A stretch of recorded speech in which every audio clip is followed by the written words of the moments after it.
starting to get cold outside, the leaves are turning, and we're heading into winter.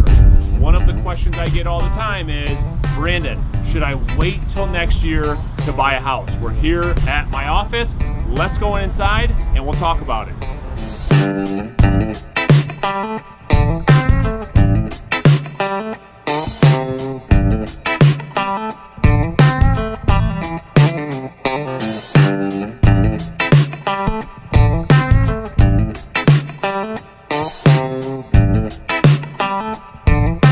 So one of the questions that I'm getting all the time now that we're getting into October is, Brandon, you know, we've been thinking about buying and I just don't know. I don't know if I want to move during the holidays.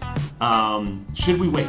Should we wait until next year? There's two things that we have to consider when making that decision.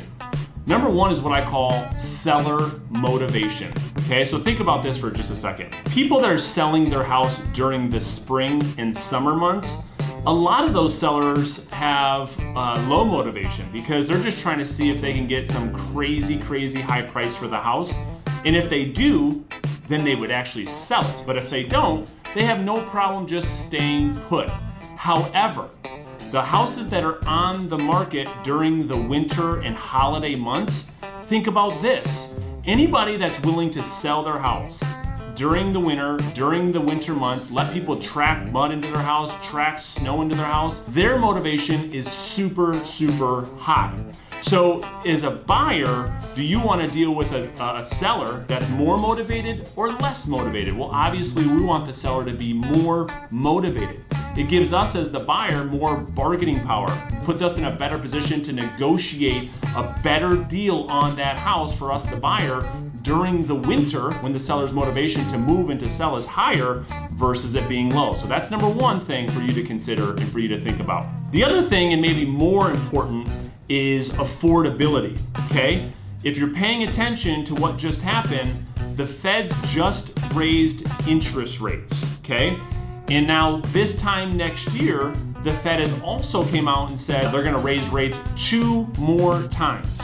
So if you're looking at a $250,000 home for, as an example, you know, if you were to wait this time next year and rates were up to, let's just say 5.5%, 5 3/4, this time next year, well, your payment's probably gonna be $200 more a month. The amount of house you can afford probably goes down by $20,000 or $30,000.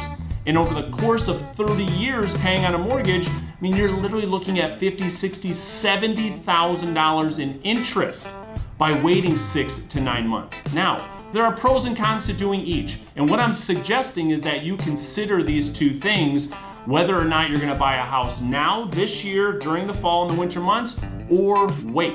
So I'm hoping that's provided you some clarity if you're thinking about buying or selling your house right now during the fall, during the winter months.